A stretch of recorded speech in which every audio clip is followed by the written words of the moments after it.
and welcome to Gender Agenda, your primetime policy literacy program that bridges the gap through real-time, deliberate conversations with policymakers and shapers, women across sectors and spheres. Well, this seeks not to only maximize the voices of women across all fields, but also enhance participation at all levels in Nigeria and Africa. My name is Adora Sydney Jack. You're most welcome to the show today.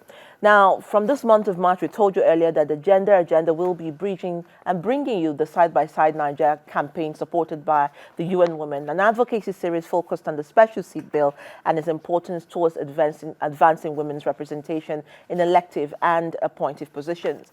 Now, Nigeria is currently engaged in discussions regarding constitutional and electoral reform. This process is fueled by several concerns, including a lengthy period of underrepresentation of women, particularly young women and women with disabilities.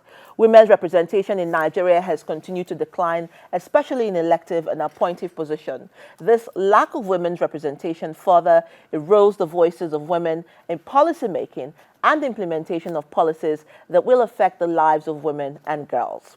The importance of agency in women's political leadership and representation in Nigeria is a frontline issue, as it not only limits the ability to create the enabling environment, equal access or opportunities such as healthcare, education, financial inclusion, and rural development, amongst others.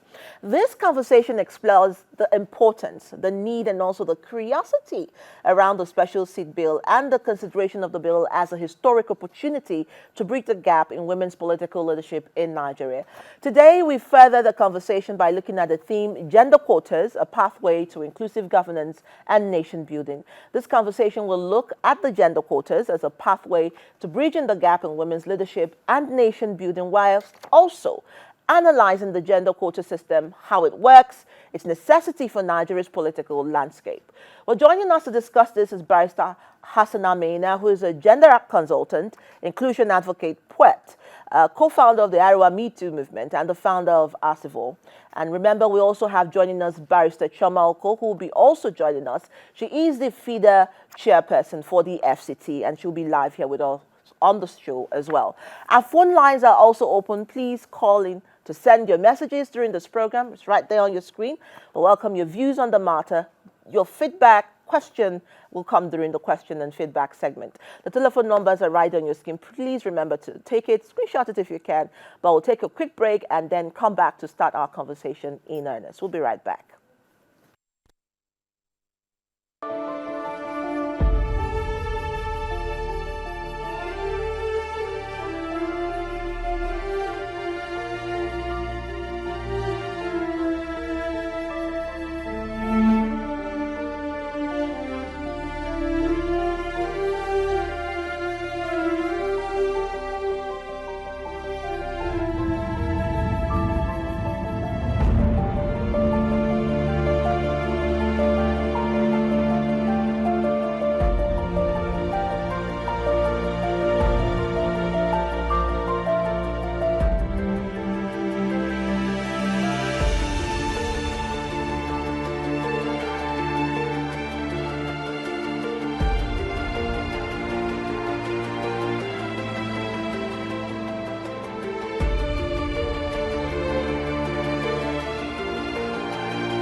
And that was just, profiling of our guest. And just before that, a bit of an insight of what the special seat is about. Now, we have some feedback from last week. We couldn't take it that well quickly. Walmark from Just says, Nigeria is a country that needs to get serious. A man can speak for or against women, irrespective of one's gender. I and every reasonable Nigeria, I don't agree with everybody to agree with me, but Nigeria should yearn for good leadership first. I say no to gender bills, but if I'm explained to in another way, I will understand why. And again, how are they going to fund it? This is a question from someone. Another person said, for me, even if we have 50-50%, the men will still muzzle out the women because they believe they are more superior than them. Imagine the way they've handled Natasha's case. So this is another feedback from our views. I'm sure we'll be bringing that up on your screen later. But let's thank our guests for coming. Hassana, it's good to have you. Barrister Choma, it's good to have you as well, as always. Thank you very much. So gender quotas, I mean, a pathway to inclusive governance and nation building. One would think it's as simple as it says. It should be crystal clear that when you include men and women, the government will move. But it's not as simple as it seems, especially in a country that for decades we have seen, underrepresentation. Let me start with you, Barrister Choma Oyenichayoko, because I know that you've done a lot of advocacy and conversations on this. Let's first unpack the special seat bill. What does it mean to you? What a special seat bill means to me, and I think I expect to every well-meaning adult Nigerian, is an opportunity for inclusion, for wholesome inclusion. And of course, it's not likely to cure the ills, the long ills of the past in one fell swoop, but it sets the stage for incremental progress. And if we are unable to do that, it means that I don't know what other magic that we can use to galvanize reasonable representation of women in leadership, in parliament, in governance, you understand. So for the special seats bills, as it is right now, what that bill seeks to propose is simply that while we may not be able to determine who makes it, maybe for example, in representing a senatorial district. We have the 3 of them per state, right? Yeah. While we may not be able to determine who gets a slot per senatorial district in that state, of the 3 allotted to a state, the bill seeks to introduce a 4th slot that becomes the special slot to ensure that regardless who gets the other 3, a woman definitely comes on board in that state, on that seat, on that special seat. By the time we replicate that across the 36 states of the Federation, that's 36 secured representation for women across the Federation. And then that will also be replicated in the House of Representatives, giving us another 36 secured seats in the House of Representatives. Then we also replicate same in the State Houses of Assembly. The bill proposes that per State House of Assembly, there will be a secured 3 slots for, special seats for women. And it is also a tenured proposal. It is for a period, just at 16 years at the first instance, being 4 electoral cycles. And it is expected that within that time, the exposure it will give them, the opportunity to build capacity it will give those who come on board, the women who will come on board, from that quota, the network they're able to build, all of that will then set the stage for them to be able to participate competitively, fairly, equally with their male counterparts going forward. Okay. Hassana, what's your thought on this as well? I think just like my president here has stated, it is a necessary special measure. And I hear the concerns of people. I think they are also my concerns as well. It's expensive, it's expensive. Our system of governance at the moment is expensive. But the question is not how expensive it would be to bring extra women. It is that what is the current cost of excluding women in governance? Absolutely. And the cost of excluding women in governance is dire. We live in a representative government, and yet there are so many people that are not represented. I heard a concern of, the person that said, look at what's happening to Senator Natasha. But clearly, every social science student would tell you that the reason why some of the women in the Senate were scared to speak up, or, were speaking up and they were saying what we didn't expect them to say, is simply because women are endangered species.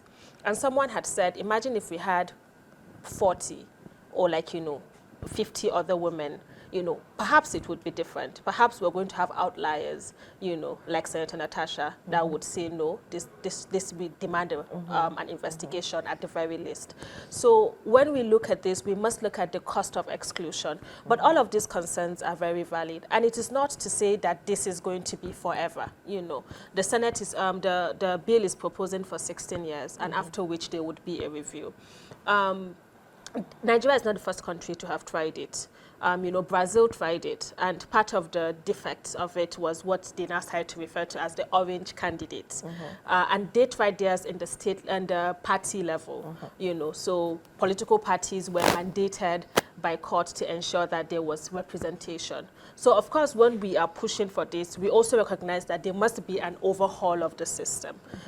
These are conversations that we must have, but we're just saying that, like the president here had stated, every other thing has been tried, and it doesn't seem like there is the light at the end of the tunnel is not it's not showing, so why don't we try this, perhaps this would work. Rwanda has 64% female representation, all thanks to the affirmative action and the special seats. So it is a conversation that, we must have, and we must be willing to see what comes out of it. So, Barrister Choma, listening to her, she said there's no light showing. You said there is no light at it's bright. So for her, it's not even showing at all. So it's not even a case of being bright.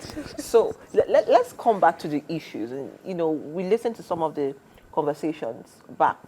What do you think usually is the pushback when this conversation starts? Is it a sense of people say it's tokenism? Why would you give women special seats when the men are also running on the same level of a fair field? Some will say, is it a case of tokenism or a case of social justice? The answer is simple: it's a case of social justice. Those who argue that it's tokenist, the able rarely are able to fully comprehend the challenges of the vulnerable, the underrepresented, the marginalized. It takes conscious, a deliberate appraisal for one to come to the reality of the implications of some of those things.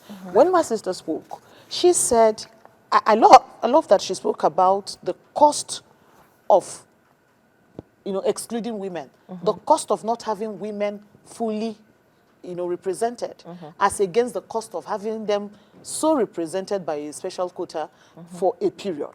So if we're looking at it like that, when you exclude your people, when you exclude a certain segment, it means that you are losing even if the segment that is represented is progressing, that progress is minimal progress that does not oblige the society of the full benefits that it can reap. So when they say it's tokenist, that's not true. It is simply a way of ensuring that we have everybody on the table for them to be able to contribute. Because it's not like they're going there to take, if you understand what I mean. Unless we are suggesting that sitting on policy table, sitting in parliament, just being in governance or in leadership is a platform to go and take. I don't think that's what it is. It is a platform to give. So when you say bring in more demographics, bring in the women, it means bring them in so that they can also contribute. And if they're coming to contribute, how can you then talk about tokenism? What's tokenist about it? You're bringing them to come and give, bring value, so that they're able to weigh in and contribute from their experiential knowledge of the issues that affect you and I, society, and then contribute towards nation building. All right, we'll be back. Let's just take a quick break, and then we'll be back to the conversation. Stay with us. I'm Right Honorable Adebo Edo, Speaker of Oyo State House of Assembly and Chairman, Conference of Speakers of State Legislature. today's event was a real eye-opener, not just for me, I'm sure, but for everybody else that participated in today's event. And we're happy that at the end of the event, we're able to agree that the 36 seats that are going to each state generally is a welcome development. But we also know and identify that that is not the end of this advocacy for women in politics. Beyond that, we still advocate for more women in the conventional 360 seats in the House of Reps and also in the 109 seats in the Senate. And not just that, it goes beyond the federal seats. It also goes down to the state seats and most especially the local seats, which we all agreed on that all politics is grassroots, and we would like to encourage more women to participate in politics, right from the grassroots, from the councillor to the local governments, to the state houses of assembly, governorship, whatever the case might be. And we as the Conference of Speakers and from the Oyo State House of Assembly will always be there to support women in politics.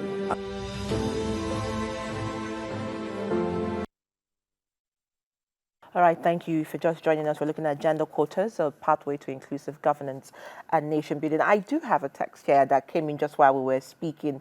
It says, how do special seat bills impact the overall gender balance in legislative bodies, and what other strategies beyond special seats can be implemented to achieve equality in political representation? And then went on to say, does special seat bills address intersectional issues such as the challenges faced by women in marginalized groups like women with disability? So I think I'll bring that to you, Hassan. I think these are very important questions that, we're getting people to ask. So what are the strategies beyond special seats for women? It's for all of us to be very politically conscious and politically aware. Everyone should go pick up a party card. Everyone should belong to a political party. And when we have policies, we must ensure that we hold the government accountable to ensure that these policies hold water. So for instance, the government says there's a gender policy on 35% representation. That's not what we have, even in the federal government. So how can we ensure that you can take the federal government to court to ensure that this is your policy and you said this is your policy, so ensure that you go with the policy. Our political parties, the more voices we have, the more we're able to advocate and ensure that we have more and, we have the kind of policies that represent what we want. We must understand that government is, especially a democratic government, is accumulation of perspective. So when you take certain perspectives away, and when they say, why can't women just come out and run? Women have been telling you that even when they come out to run, it's not an equal playing field. Women have told you that they start political meetings at informal hours where it is unsafe for women to be in. Women have told you that when they come out to contest for elections, there's violence against them. Women have told you, so there's so many problems that, and we all know, we know that women are marginalized even in our community. We know the problems that women face. We know all that. So when we are saying that what we want is to normalize seeing women in positions of power, I would want a little girl, to look up and say, oh, because I have seen a senator come from my locality, I know that it is not such a just like when Barack Obama became president, the kind of representation it gave black people in America, the kind of sense of belonging. So we're saying this is our country. And yes, our constitution has so much defects that states that, women are not as equal as men in so many ways. Yes, we know that. But we're saying when it comes to representation, we want our little girls to look at women they can aspire to become. We want our little girls to see that women actually belong on decision-making tables. All right, so there's another one that quickly says, is Olaleye Balogun from Ogun State, and he says, this is a good idea, but please, I also want to know, how are the men involved in this? Because the men do not understand anymore that women are needed in this country. This conversation should be for the men so that they can stop sending women away from the Senate. And I come to you first. Yes, I agree, because at the end of the day, when we build society, when we build our nation, we build it for both him and her, for men and women, for the male, for the female. It's for everybody. So what I think that can also help to conscientize the men on is the need for a political will to implement. Because even before this comes to fruition, we need to even start working with what we have. She has referenced the 35% affirmative action that we have in the gender policy. to imagine that even a court gave a ruling upholding that provision and asking government to give effect to the spirit and intent of that policy, and that is being appealed against. Do you understand? So that means that there is lacking the political will for men to deliberately include women in governance and decision making, or governance and leadership. So we need to have the men begin to do that. There was a state, I think it was Rivers State, that had the twinning system during the period of Governor Nyesom Wike. You know, he had a female deputy governor, and then in the local government areas you had women as deputies and to the men, and then vice versa. Do you understand? So those kind of ways, those are practical ways men can begin to give effect to this conversation and help support it, and then also help erode some of those stumbling blocks. Because as it happens, more people are seeing that these women, when given opportunity, are able to bring quality to the table. Capacity, and of course they do. It's not a tokenist thing at all. When these opportunities come, it will come to the women who are ready, who are prepared, who have, something to offer. And then once that happens, we begin to normalize seeing women in leadership. We begin to normalize, appreciating the value women bring. And then more women will get opportunity to compete equally. All right, domesticating this conversation is another way, because, when you talk about the minorities, you also talk about the women who are not lettered at the, local government levels. Hassana, isn't this also a way to amplify this? Very important, and I'm glad you brought this up. And that's why I said we all have to be advocates, because this bill is a very important bill. A bill can be very perfect, but it needs people to hold the bill accountable. It needs all of us to be active citizens so that the intention of the bill meets the light of day. If not, look at the Not Too Young to Run bill. There's so many criticisms to say that, okay, people have fought, people have gone on the streets, and the bill has been passed, and it seems like only children of politicians end up making it to certain positions. And that's why we need to revolutionize our political system. The reason why that is because our political system is very expensive. Our political system is, there's just so many things that we must learn how to revolutionize. That's why it's all of us, it's a collective, so we must all be advocating, ensuring that these bills, these policies, beautiful policies, are worked on and achieved. So in other words, you're saying that, yes, the bill is important. Yes, the men must also be carried along, and their voices are important, and also take the conversation down to the bottom level. All right, thank you so much. And again, I just wanted to also note, because you said something very critical, that is not tokenist, it's about capacity. Yes, because there are women who are able, who have the qualifications, the experience, the exposure to bring value to the table. So when they say include women, it's not about just bringing about any woman and handing her a platter on a platter. No, that's not what it is. It means creating enabling environment, atmosphere, for those women who are ably qualified to be able to step in and contribute to nation building. Thank you so much. And I think that's a great place to, end the conversation. But remember, you can always follow the conversation on Side by Side by Nigeria on all social media platforms. And we'll be having a repeat of this program on Monday. And I've been talking to Barrister Choma Onyenuchaya Uko, Chairperson FIDA Nigeria Abuja FCT, and Hassan Amina, lawyer, gender consultant, and gender advocate, and poet, may I add that. Thank you so much for being on our show today. Thank you for having us. Thank you. All right, thank you for staying with us, and we'll see you again next week. And it's goodbye from me, Adora Sydney Jack. Au revoir. All around the world, women are longing to be free, no longer in the shadows, forced to stay behind, but side by side in true equality. So sing a song for women.